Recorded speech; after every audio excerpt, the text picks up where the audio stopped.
Hi everyone, I'm Dr. Andrew O'Leary, and I'm going to talk to you about prioritizing your jobs list, mainly when you're on call, as is the theme of most of these videos.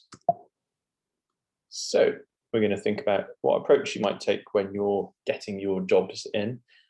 You'll start an on call and probably get, if it's a weekday, you'll get a bunch of handovers of imaging and bloods and all the rest of it. And we'll also think about how you're going to fit those in around getting called by the nursing staff as you go through your shift. And that'll be for sick patients and things like tasks on the ward. And you'll also generate your own jobs as you see these patients as well. So we'll think about that. And for everyone wondering, that is a normal chest X-ray.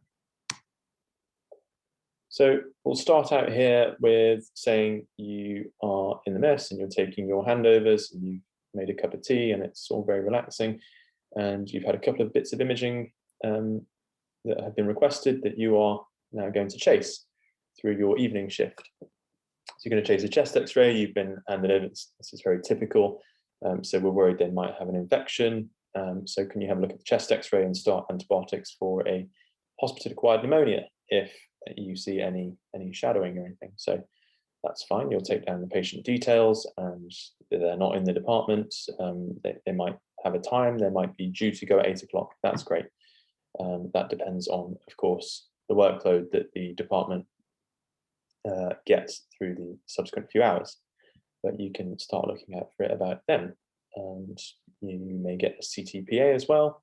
And the ward team are suspecting that the patient might have a PE, and they're not suspicious enough to start any treatment dose heparin yet, but they want you to do so on your shift.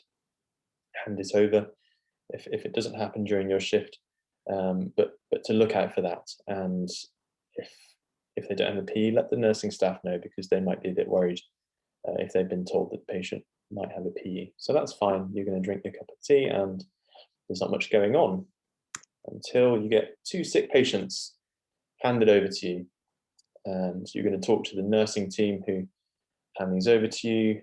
So you've got 2 patients here.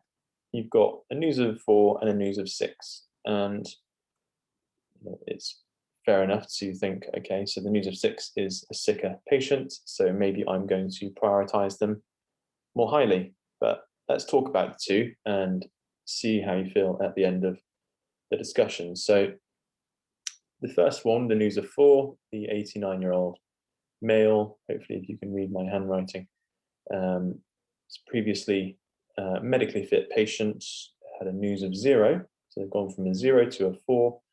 They were just waiting for a placement in a residential or a nursing home. They've got a respiratory rate that is not objectively high, but it's up there. 18 is a bit quick. Their SATs are borderline. They're scoring a 1 for that. So in an elderly patient, it's maybe neither here nor there that it's not 96 or above. But the blood pressure is a bit low, and their heart rate is a bit high. And in fact, their heart rate is above their systolic, and that is a bit concerning. It's a sign that we do look out for. So also got pyrexia at 38.1, and it's all very mild, but in the context of previously being well and going from a 0 to a 4, that's quite a change. If we look over at the news of 6, this is an elderly female. She's on day 2 IV antibiotics for a severe HAP. She has been scoring a 6 all day. So immediately my thought, okay, is the relative change is actually much higher in the first patient, even though their news score is lower. If we look at the observations, she's got a higher respiratory rate than the old chap. She's got better SATs, but she's needing oxygen for it. So when I'm taking the handover, I'll be asking, has their oxygen requirement changed? Is that a new oxygen requirement? Because that's always a bit concerning. Something's definitely happened if they have a new oxygen requirement. Maybe that requirement's gone down through the day and they started on 5. That's a great, they're looking good in that case. They'll still be scoring the 2 points for needing the oxygen. So it's all in the nuance. What were they needing earlier? Were they needing less or more? Blood pressure is fine. Heart rate is a bit high, and they are pyrexial. So it might just be that they've had a temperature spike and it's pushed them from a news of 4 or 5 up to a 6.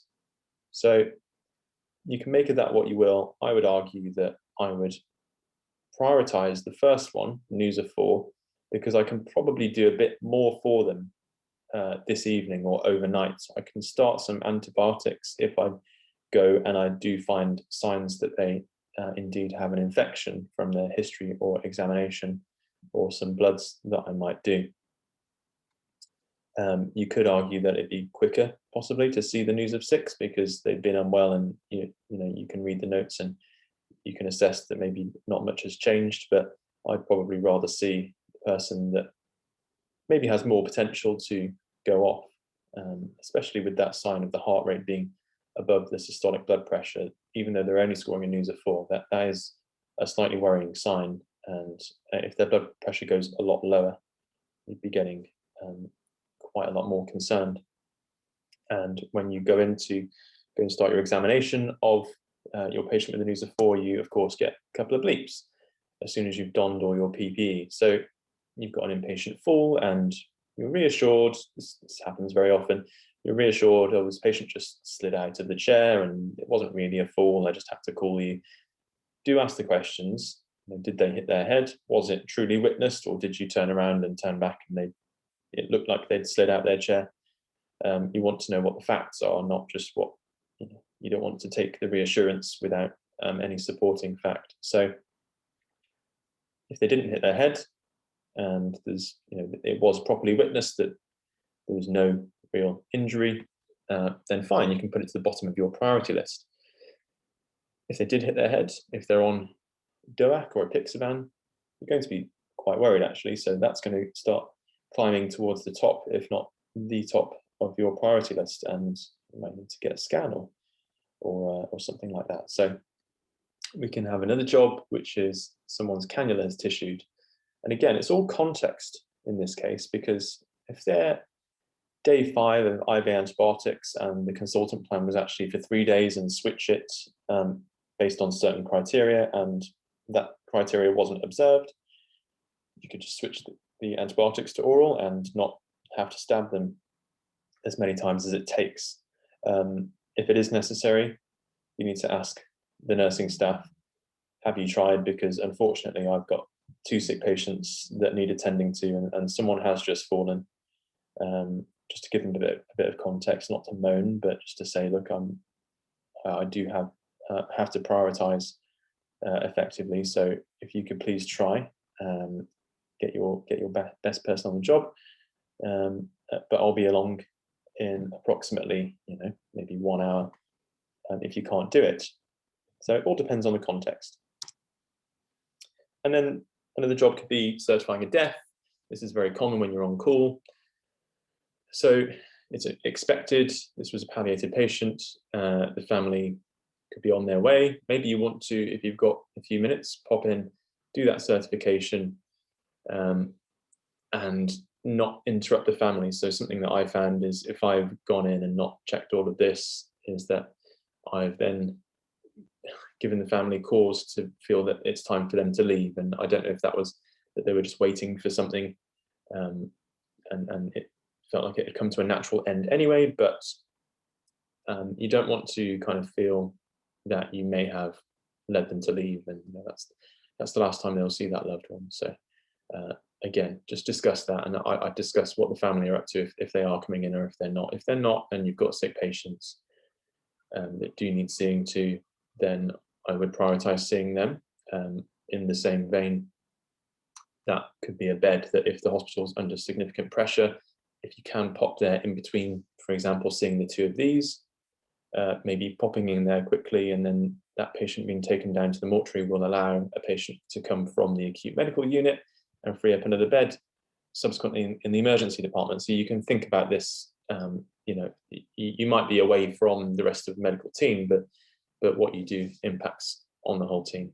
And the last thing that you could have been called to come and do is go and see a patient who's got a delirium, so they're not quite compos mentis, and they want to see you because they want to go home tonight, and it's an inappropriate time of night. And the most ideal thing would be if you could go along and see them, and reassure them and hopefully settle them down. The nursing staff as well probably could do that, but they might want your help if for any number of reasons. If you can do it, that's the kind of thing where if you can do it, you could go and do a nice job of helping settle them down. And if you don't have the time, that's the kind of thing that you may have to say, sorry, but I will get there if I can, but it's not looking good. And if I get any more jobs, then it's unlikely I will be able to come. So managing expectations, not telling them I'll be there in 5 minutes when you know you won't be, is the right thing to do. So hopefully that's been helpful. I think the take-home message is, what's the context? You can't just take the headline of the job and run away with that and say this is what needs to be done. So that'll do.